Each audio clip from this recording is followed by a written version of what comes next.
Salut tout le monde, c'est TheNFS17. Donc aujourd'hui je vais vous faire une petite vidéo, la première d'une longue série sur Crusader Kings 2.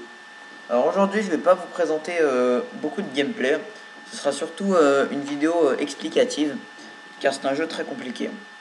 Donc je vais pas vous faire attendre plus longtemps, je vais lancer une partie, alors je vais vous expliquer un petit peu. Alors là vous avez plusieurs modes de vue déjà. Terrain, vous pouvez voir les terrains, royaume indépendant, comté, duché, royaume, enfin roi, ouais. Religion, parce que nous on est obligé de prendre catholique, orthodoxe et norse, ou norse, et les cultures, voilà. Alors ce jeu il se déroule, comme vous pouvez le voir, en 1066, il commence en 1066, il finit en 1453, donc il se déroule en plein Moyen-Âge.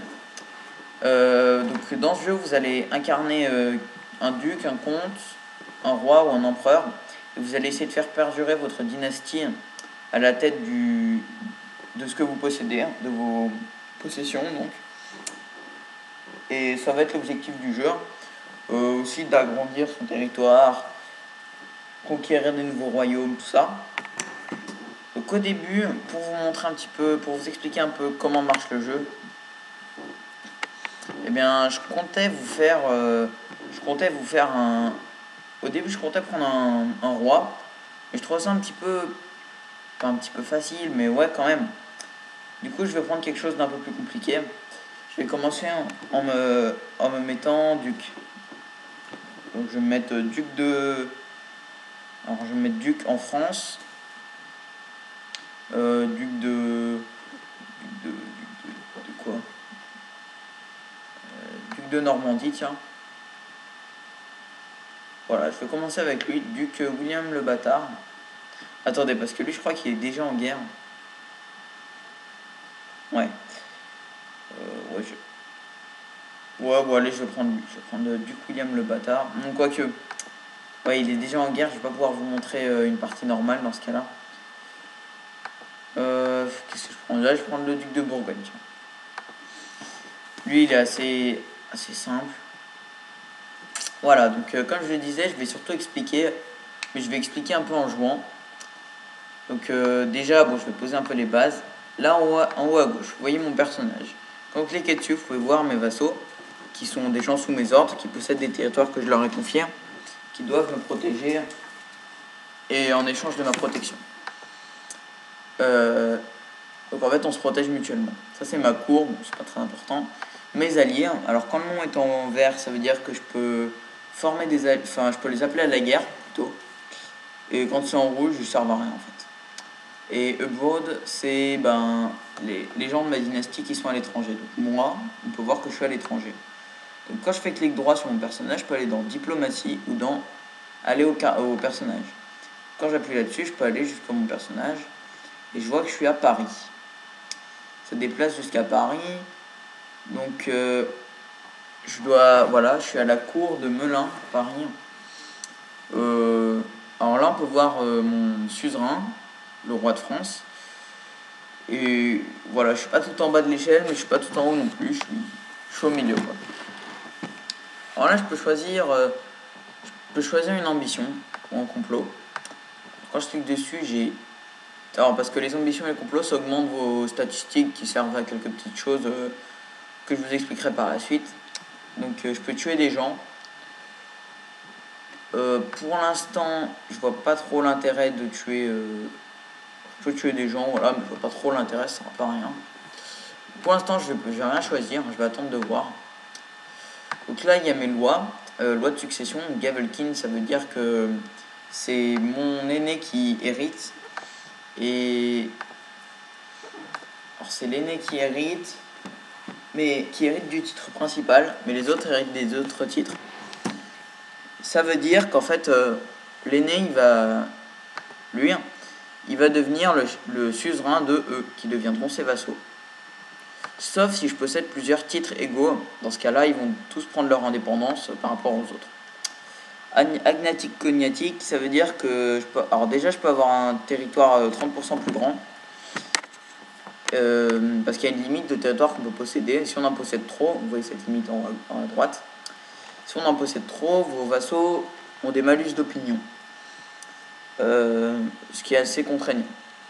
Agnatique, cognatique, donc, à part ça, qui est un avantage, ça veut dire que les femmes ne peuvent pas hériter, hein. Enfin, peuvent hériter seulement s'il n'y a pas d'homme. Oui, je sais, c'est un petit peu, les droits de la femme n'étaient pas très établis à cette époque. Mais bon, voilà, c'était comme ça, hein.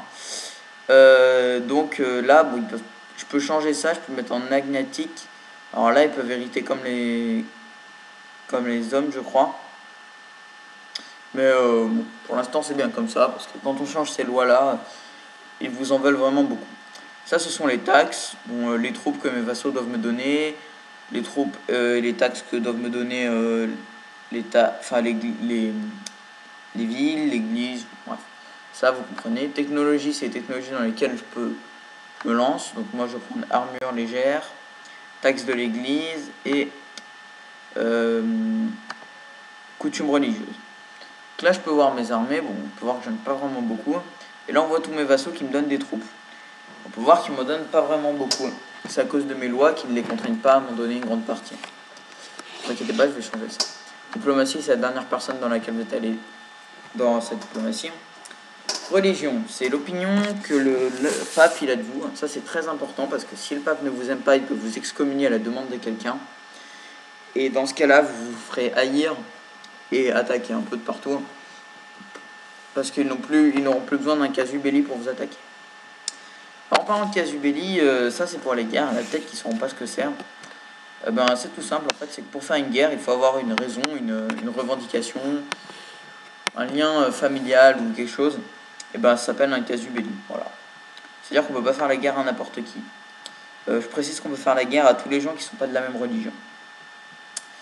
Donc là, je pense que j'ai un peu expliqué. Ah oui, en haut à droite, alors il y a l'argent que je gagne tous les mois quand on reste dessus. Il y a l'argent que j'ai au total. Le prestige qui sert à gagner des points de score qui se comptabilisent à la fin de la partie. Le territoire dont je vous ai parlé, la piété qui sert à faire des trucs pour l'église, qui est très importante. Et les territoires que mes vassaux contrôlent pour moi. Donc 18, c'est pas énorme, mais c'est déjà ça. Donc là, je suis en vue royaume indépendant, mais comme je ne suis pas le chef, on voit tout bleu. Alors soit on se débrouille avec les grosses délimitations noires, soit on met en vassal direct. Et là, je vois mon territoire qui est bien différent des autres.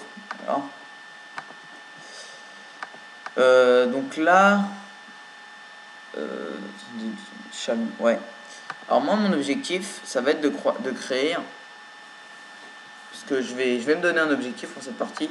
Je vais créer le royaume de Bourgogne. Royaume de Bourgogne, qui est, voilà, tout ça. Alors moi, je suis pas en plein dedans, mais comme j'ai un tout petit territoire, je vais essayer de conquérir le royaume de Bourgogne. Mais ça va être très dur parce qu'il faudra que je fasse la guerre au Saint-Empire. Donc si je vais arriver à mes fins, il faudra que je prenne le pouvoir en France, ça va être assez compliqué. Mais j'essaierai d'y arriver. Donc là, pour l'instant, le jeu ne s'est pas encore lancé. Il faut que j'appuie sur le petit bouton là, de pause pour enlever la pause. Et quand je clique dessus, le temps il passe. On peut l'accélérer ou le ralentir avec avec le plus ou le moins. Alors, pour commencer, je vais un petit peu vous montrer. Je vais essayer de vous montrer une phase de guerre. Je vais essayer de déclarer la guerre à quelqu'un. Je vais voir si je peux pas déclarer la guerre à la Bretagne.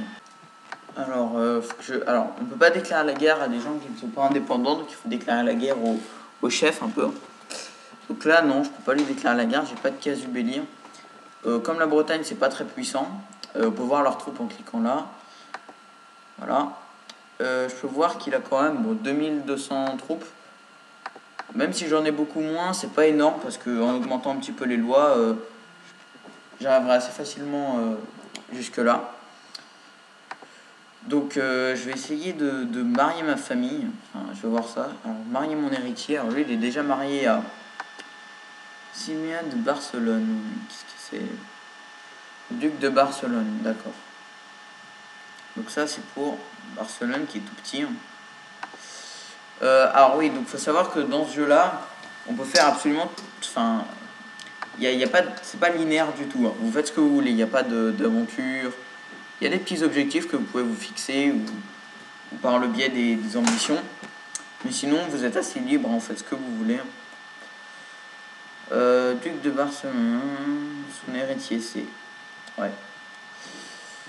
J'ai pas de revendication là. Je vais voir si j'ai pas d'autres enfants à marier. Parce que dans ce jeu, les enfants ils servent beaucoup à faire ça, à faire des alliances, tout ça. Alors, arranger mariage. D'accord. Je vais cliquer sur lui. Voilà. Arranger mariage. Alors, quand il y a un petit drapeau bleu là, ça veut dire qu'on peut faire une alliance. Alors là, c'est le Kaiser, donc c'est l'empereur du Saint-Empire. C'est très très intéressant, mais je pense qu'il ne m'aime pas beaucoup. Je vais voir ça. Oh si, même pas mal. Bon ben je vais faire ça, hein. Je vais marier mon fils, comme ça si j'améliore nos relations, il viendra sûrement m'aider durant une guerre. Ce qui est assez important quand on voit ses armées. Ah bah non, il veut plus marier sa fille maintenant. C'est bête ça. C'est pas grave, je vais marier la princesse de Navarre, princesse de Hongrie, ou la princesse de Navarre. Hop, on va en dessous de Navarre. Son héritier c'est combien? Bon, alors mon deuxième fils, parce que j'ai un fils qui est encore plus jeune, mais je peux le marier quand même. Simon de Bourgogne, je vais le marier avec princesse de France, ouais. Donc en fait j'ai réfléchi à mon objectif pour prendre la Bourgogne. Le royaume de Bourgogne, ça va être très dur parce que il aurait fallu que je me mette en vassaux du Saint-Empire, mais je préférais prendre la France, c'est un peu plus, je sais pas, c'est plus cool, c'est mon pays quoi, voilà. Voilà, donc je vais essayer de faire quelque chose. Je vais essayer de faire la France, voilà. Je vais essayer de rétablir le royaume de France, de prendre le contrôle. Et après, j'essaierai juste de prendre le plus de territoire possible. Donc là, je vais accélérer un peu la vitesse de jeu. Alors, mes lois, que je les change. Parce que là, ça me fait pas trop... Voilà, c'est bof. Alors, je vais voir mes vassaux s'ils ont une bonne opinion de moi. Ouais, ça va. Je vais envoyer quelques cadeaux. Alors, lui, il paye déjà des impôts. Il faut savoir que quand vos vassaux ils ont une opinion négative de vous, ils ne vous payent plus d'impôts. Voilà. Donc là, je vais augmenter les taxes. Ah, je vais la mettre grande.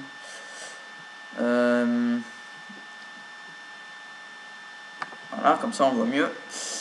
Ouais. Je vais...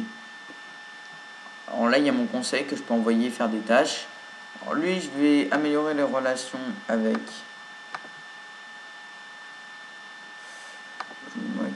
vous voyez, il y a plein de petits événements comme ça. Avec mon suzerain, le roi de France. Lui, il va entraîner des troupes pour augmenter mon armée. Toi, tu vas collecter des taxes parce que j'ai besoin d'argent. Toi, tu vas découvrir des complots pour être sûr que personne ne veut m'assassiner.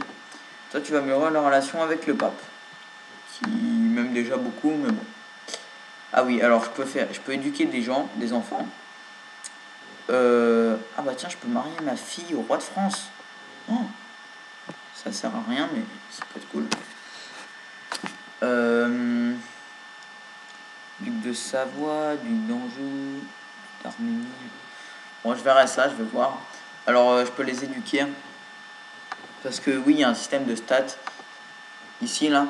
Plus on a de martial, plus on peut avoir de territoire, plus on a de diplomatie, plus nos vassaux nous aiment. Des petites choses comme ça. Et quand on le fait éduquer par quelqu'un de bien, spécialisé dans quelque chose, et ben, il gagnera quelques-unes de ses caractéristiques. Donc moi, je veux qu'il y ait beaucoup d'intrigues. Hein. Voilà, intrigue pour déjouer les complots. Alors, elle, je vais la marier à... Je vais essayer de marier ma fille. Oui, je sais, on marie tous nos enfants. On pense pas du tout à leur bonheur. Et j'ai envie de dire que ça, à l'époque, ils s'en moquaient. Hein. Alors, d'Arménie. Alors, lui, il est où? Bulgarie. Oulala, c'est bien loin, ça. Ah, il appartient à l'Empire byzantin. Ouais, non, c'est un petit peu loin. Je préfère former des alliances avec des trucs un peu plus proches. Ouais, peut-être ici. Hop. Duc de Salerno.